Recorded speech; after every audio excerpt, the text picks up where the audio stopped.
রেডিওটাকে বন্ধ করলাম। ব্যালকনিতে বসে খবরের কাগজ পড়ছিলাম। এমন সময় বিদুশেখর এসে হাজির। বিদুশেখর আমার ছোটবেলার বন্ধু। একসাথে স্কুল, একসাথে কলেজ এবং একসাথে বেকার হয়ে ঘুরে বেড়ানো।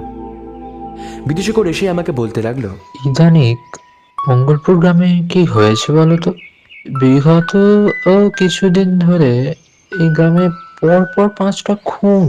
আমি বললাম, সেটাই এতক্ষণ ভাবছিলাম রে বিধু। থাক বাদ দে। আজকাল শুনছি তুই নাকি মিনময়কে নিয়ে কবিতা লিখছিস, কি ব্যাপার রে? ধার। এমন সময় আমার মোবাইলটা বেজে ওঠে। ফোনের ওপাশ থেকে কেউ বলে ওঠে শুভঙ্কর নাকি আত্মহত্যা করেছে। শুভঙ্কর আমার কলেজ লাইফের ক্লাসমেট। শুভঙ্কর সবসময় নিজের নতুন নতুন অজানা এক্সপেরিমেন্টের কারণে কলেজে সবসময় উচ্চস্তরে থাকত এবং এই কারণে তার খুব নামডাকও ছিল। কিন্তু ওর মতো ছেলে আত্মহত্যা করেছে, ওই কথাটা কিছুতে মেনে নিতে পারছিলাম না। এরপর অনেক দিনই কেটে যায়। একদিন সকালে বাবার ডাকে ঘুম ভাঙে। আমাকে নাকি কেউ চিঠি পাঠিয়েছেন। এই একলা পথচারীকে যে কে চিঠি পাঠাবে এটাই ভাবতে লাগলাম আর কি। চিঠিটা খুলে দেখলাম মিস্টার চৌধুরী চিঠি পাঠিয়েছেন।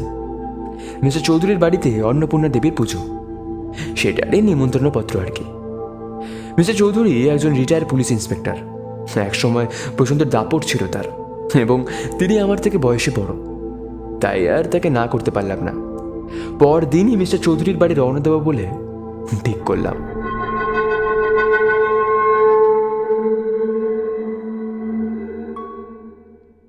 আমাদের তরুণ সাহিত্যিকদের স্বরচিত গল্পের সমাহারে তৈরি আজকের বিশেষ নিবেদন গল্পগুচ্ছ বাই মৃত আলফা। আমাদের আজকের গল্প মৃত অনুভূতি ও ছেঁড়া ডায়েরির রহস্যের সন্ধানে পর্ব 1, গল্পে এবং গল্পের সূত্রধার সৌভিক। শুরু হচ্ছে রহস্যের সন্ধানে। মিস্টার চৌধুরীর বাড়ি পৌঁছতে পৌঁছতে রাত হয়ে গেল। তাদের বাড়ির ব্যবহার নিজের বাড়ির থেকেও কিছু কম না। রাতে খাওয়া দাওয়ার পর বিছানায় একটু শুতেই ঘুম চলে আসলো। সকালে ঢাকের আওয়াজে ঘুম ভাঙল। এই রে, পুজো শুরু হয়ে গেল। তাড়াতাড়ি স্নান সেরে পাঞ্জাবি পরে পুজোর মণ্ডপে গিয়ে বসলাম। সব ঠিকঠাক থাকলেও হঠাৎ আমার চোখ একটা ভদ্রলোকের দিকে পড়ল। মনটা কেমন ভারী হয়ে আসলো। লোকটার চোখে তীব্র রাগের দৃষ্টি, কিন্তু অবাক করা বিষয় সেই লোকটা মন্দিরের কাছে আসলো না। মিস্টার বোস, কি ভাবছেন? কই, তেমন কিছু না। চোখ তুলে দেখলাম মিস্টার চৌধুরী এসে আমার কাছে দাঁড়িয়েছেন। চেয়ার থেকে উঠে আমি মিস্টার চৌধুরীর কাছে যাব, এমন সময় আমার চোখ সেই লোকটির দিকে গেল। কিন্তু অবাক করা বিষয়, সে লোকটি ওখানে ছিল না। রাত এখন 11টা। ডিনার টেবিলে বসে সবাই সবার মতো আপন মনে গল্প করে যাচ্ছে, কিন্তু মিস্টার চৌধুরী একদম নিস্তব্ধ। খুব চিন্তায় আছেন মনে হয়। খাবার শেষে যখন যে যার ঘরে চলে গেল, মিস্টার চৌধুরীকে দেখলাম বৈঠকখানায় একটা চেয়ারে বসে কিছু ফাইল দেখছেন। ওনার কাছে গিয়ে বললাম, হ্যালো মিস্টার। মিস্টার চৌধুরী তার হাতে থাকা ফাইলগুলোকে এক ঝটকায় সরিয়ে দিল। আমি মিস্টার চৌধুরীকে বললাম, ভয় নেই মিস্টার চৌধুরী, আমি ফাইলগুলোকে দেখতে যাব না, জানতে আসলাম কি হয়েছে। মিস্টার চৌধুরী বললেন, না, তেমন কিছু হয়নি মিস্টার বোস। বিখ্যাত ইন্সপেক্টর মিস্টার সূর্য চৌধুরীর মুখে মিথ্যা কথা মানায় না। কি হয়েছে বলতে পারেন, সঙ্গ দিতে পারি। মিস্টার চৌধুরী বলল, ভয় একটাই, বুঝলেন? সঙ্গ দিলে মৃত্যুও হতে পারে মিস্টার বোস।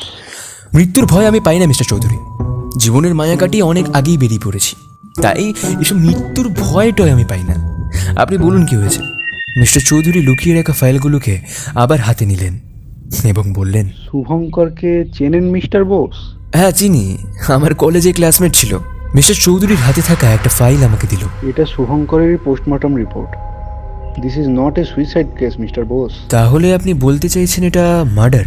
মিস্টার চৌধুরী উত্তর দিতে যাবে এমন সময় মোমবাতির আলোতে একটা ছায়ামূর্তিকে দেখে আমি দরজা ধাক্কিয়ে দিয়ে লাফিয়ে পড়লাম পাঁচিলের ওপারে এবং গিয়ে দেখি কেউ নেই। কেউ আড়ি পেতে শুনছিল আমাদের কথা। যেটার ভয় পেয়েছিলাম সেটাই হতে হলো। মিস্টার চৌধুরী একটু ভালো করে বলবেন এক্স্যাক্ট কি হয়েছিল? সময়টাই 2013 সালের এপ্রিলের 28 না হলে 29 তারিখ হবে। শুভঙ্কর মানে তোমাদের কলেজের ক্লাসমেট একটা বিশেষ এক্সপেরিমেন্ট করছিল। এটা এই এভিডেন্সেরই একটা CCTV footage. Mister Chowdhury file থেকে একটা ফটো বের করে আমাকে দিলেন। ফটোটা দেখে আমার বুকের ভিতর একটা ঠান্ডা স্রোত বয়ে গেল। এ কি দেখছি আমি? এটা কি? এটা তো কোনো মানুষ এবং না জন্তু। তার মানে মিস্টার চৌধুরী আপনি বলতে চাইছেন শুভঙ্করকে ওই ক্রিয়েচারটা মেরেছে? Exactly mister Bose. এতদিন ধরে পাড়া গায়ে যে খুনগুলো হচ্ছিল, সেই খুন আর এই ক্রিয়েচারটার সাথে কোনো কানেকশন নেই তো? Not sure mister Bose, but হতে পারে। পরদিন সকালে সবাই পাশের গ্রামে পুজো দিতে যাবে বলে ঠিক করলো। এই সময় একটা ভদ্রলোক ঘরে প্রবেশ করেন। মিস্টার চৌধুরী বলেন, আরে আসুন আসুন সৌভাগ্য স্যার, কেমন আছেন বলুন। ইনি আমাদের বিদ্যালয়ের নতুন হিস্ট্রি টিচার। খুব জোর এই 11 দিন হলো এইখানে পোস্ট হয়েছে। কি পাঞ্জাবি পরে কোথায় চললেন মিস্টার চৌধুরী? এই তো আমরা সবাই পাশের গ্রামের কালী মন্দিরে যাব, আপনিও চলুন। না না, আজ না। আরে চলুন চলুন। সৌভাগ্য স্যার ক্রোধের সাথে বলে ওঠেন, আমি বললাম না এই মন্দির তন্দির যাই না। আমার চোখ সৌভাগ্য স্যারের চোখের দিকে। সৌভাগ্য স্যারের চোখ রাগে একদম লাল। প্রসঙ্গ ঘোরানোর জন্য সৌভাগ্য স্যার বলে ওঠেন, ভুল বুঝবেন না মিস্টার চৌধুরী, আমি নাস্তিক মানুষ, তাই ওই মন্দির তন্দিরে যাই না। এখন রাত 9টা। মাকে বিদায় জানানোর পালা। ঢাকের তালে তালে সবাই বেরিয়ে পড়লাম সামনের নদীর দিকে। ভালোই হই হুল্লোড় হচ্ছিল, নাচ, সিঁদুর খেলা প্রভৃতি। মাকে বিদায় জানানোর পর নাট মন্দিরের উদ্দেশ্যে রওনা দিই। সারা বাড়ি এবং নাট মন্দির মিলে অন্ধকারে ছিনিমিনি খেলছে। ম্যাচিস আমার পকেটেই ছিল। নাট মন্দির থেকে একখান মোমবাতি নিয়ে ধরালাম। বাড়ির সিঁড়ি দিয়ে উঠে যখন ঘরের দরজাটা খুললাম, বুকের ভেতর দিয়ে একটা ঠান্ডা স্রোত বয়ে গেল। মোমবাতির আলোয় দেখলাম বাড়ির কর্তা লক্ষ্মীকান্তবাবুর রক্তাক্ত মুখ।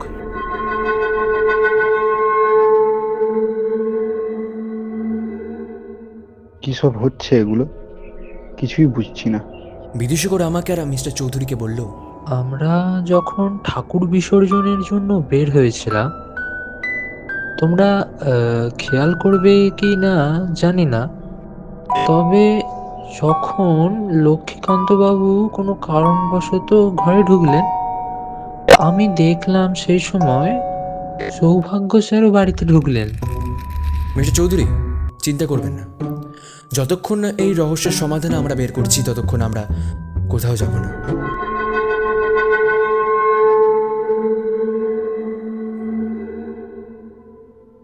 পরদিন স্নান করে আমি আমার রুমে ঢুকলাম। টেবিলের পাশে একটা ড্রয়ার ছিল।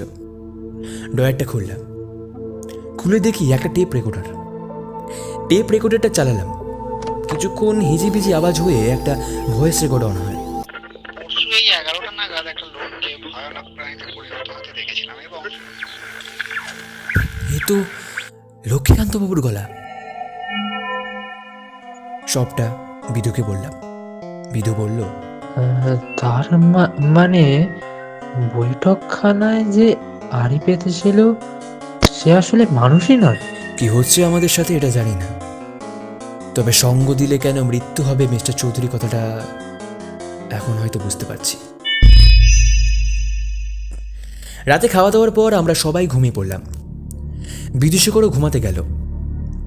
ঘুমাতে যাওয়ার সময় বিদুষকর জানালা দিয়ে দেখল সৌভাগ্য স্যার জঙ্গলের ওই দিকে যাচ্ছেন। বিদুষকর আমাকে বা মিস্টার চৌধুরীকে না জানিয়ে সৌভাগ্য স্যারের পিছু নিল। সৌভাগ্য স্যার জঙ্গলের গভীরের দিকে যাচ্ছে কেন? জঙ্গল পেরিয়ে সৌভাগ্য স্যার বিলের পাড়ে এসে দাঁড়ালো। বিদুষকর তার পিছনে। সৌভাগ্য স্যার চলতে চলতে হঠাৎ থামল এবং পিছন দিকে ঘুরে দাঁড়ালো। তারপর এক দৌড় দিল বিদুষকরের দিকে। বিদুষকর প্রবল বেগে দৌড় দিল নাট মন্দিরের দিকে। সৌভাগ্য স্যার আস্তে আস্তে বিকট রূপ ধারণ করতে লাগলো। বিদুষকর প্রাণ ভয়ে প্রাণ বাঁচানোর জন্য সমস্ত শক্তি দিয়ে দৌড় দিল নাট মন্দিরের দিকে। এক লাফ দিল পাঁচিলের ওপারে এবং বিকট একটা জোরে শব্দ হলো। আমার ঘুম ভেঙে গেল। মিস্টার চৌধুরী উঠে পড়েছেন। এক দৌড়ে নিচে গিয়ে দেখি বিদ্যুৎশিখর হাঁপাচ্ছে। মিস্টার চৌধুরী জল নিয়ে আসলো এবং তাকে দিল। আমি বললাম, এত রাতে কোথায় গিয়েছিলি? বিদুশেখর কোনো উত্তর দিল না, ধূপ করে মাটিতে পড়ে গেল। পরদিন এই বিষয়ে বিদুশেখরকে আর কিচ্ছু জিজ্ঞেস করলাম না। আমি ভালো করেই আন্দাজ করতে পারছিলাম কালকে টেপ রেকর্ডের কথাটা যদি সত্যি হয় তাহলে বিদুশেখরের প্রাণহীনের সম্ভাবনা আছে। মিস্টার বোস, হ্যাঁ বলুন। একটা বিশেষ দরকারে গ্রামের বাইরে যেতে হবে, আপনিও গেলে একটু সাহায্য হতো। হ্যাঁ, কেন না। তাহলে রেডি হয়ে পড়ুন, এখনই বেরোবো। গাড়ি নিয়ে বেরিয়ে পড়লাম আমি আর মিস্টার চৌধুরী। জানি না কি হচ্ছে আমাদের সাথে, জানি না কি হবার বাকি আছে, তবে এই সব কিছুর শেষ দেখে ছাড়ব। মনের মধ্যে হাজার প্রশ্ন ঘুরপাক খাচ্ছিল, কিন্তু এর উত্তর আমরা কেউ জানি না। হঠাৎ মিস্টার চৌধুরীর ফোনে একটা কল আসে। কিছুক্ষণ কথা বলল এবং কল কেটে দিল। আমি প্রশ্ন স্বরে বললাম, কে ফোন করেছিল মিস্টার চৌধুরী? বাড়ির সবাই পাশের গ্রামে পুজো দিতে যাবেন, আস্তে আস্তে সন্ধে হয়ে যাবে, এটাই কল করে বললো আর কি। আমি বললাম, বিদুশেখর কোথায়? বিধুশেখর? বিধুশেখর তো বাড়িতে রেস্ট নিচ্ছে, কিন্তু কেন বলুন তো? মিস্টার চৌধুরী, গাড়ি থামান। কেন, হঠাৎ কি হলো? গাড়ি থামান, এক্ষুনি বাড়ির দিকে চলুন। হ্যাঁ, কিন্তু মিস্টার বোস, হয়েছেটা কি? অত সব বলার সময় নেই মিস্টার চৌধুরী, আপনি তাড়াতাড়ি চলুন। মিস্টার চৌধুরী আর কোনো কথা বললেন না। আমি বিদুশেখরকে কল করলাম, কল ঢুকছে না। আবার করলাম, কিন্তু কল ঢুকছে না। তারপর চোখ গেল আবার নেটওয়ার্কের দিকে, নেটওয়ার্ক একদম নেই। মিস্টার চৌধুরী, গাড়ি জোরে চালান। হঠাৎ কি হলো? বিদুশেখরের প্রাণ সংশয়ের আশঙ্কা আছে। সে কি? কিছুক্ষণ পর একটা মেসেজ আসে আমার ফোনে। ফোনের দিকে তাকিয়ে দেখি নেটওয়ার্ক চলে এসেছে। Voice message, Bidhushekhar voice message পাঠিয়েছে। ভাই, আমাকে ও মেরে ফেলবে। আমি নাট মন্দিরের পাশে বিলের পাশে মিস্টার চৌধুরী, গাড়ি বিলের পাড়ে নিন এক্ষুনি। এক দৌড় দিলাম বিলের পাড়ে, গিয়ে দেখি বিদুশেখরের নিচে পড়ে, তার পাশে সৌভাগ্য স্যার। আপনি এখানে কি করছেন সৌভাগ্য স্যার? বিদু ভয়েস মেসেজ পাঠালো, সেটা শোনার সাথে সাথেই তো এখানে দৌড়ে আসলাম। বিদু ওঠ। মিস্টার চৌধুরী বিদুশেখরের পালস রেট চেক করেন। He is no more. বিদুশেখর আমার ছোটবেলার বন্ধু।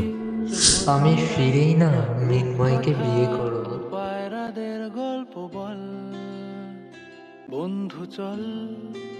দোষ আমারই ছিল, আমি যে কেন আপনাদের এইসব বলতে গেলাম।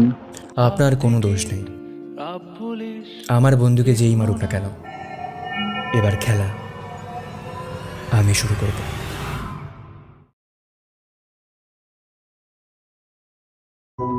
এতক্ষণ আপনারা শুনছিলেন মৃত অনুভূতি ও ছেঁড়া ডায়েরির রহস্যের সন্ধানী পর্ব 1। মিস্টার চৌধুরীর চরিত্রে সৈকত, বিধুশেখরের চরিত্রে ইমন, সৌভাগ্য স্যারের চরিত্রে পরাগ, গল্পে পাঠে এবং গল্পের সূত্রধর ও মিস্টার বোসের চরিত্রে সৌভিক। এই গল্প শেষ হওয়ার নয়, নতুন রূপে নতুনভাবে আবার আসছে পর্ব 2।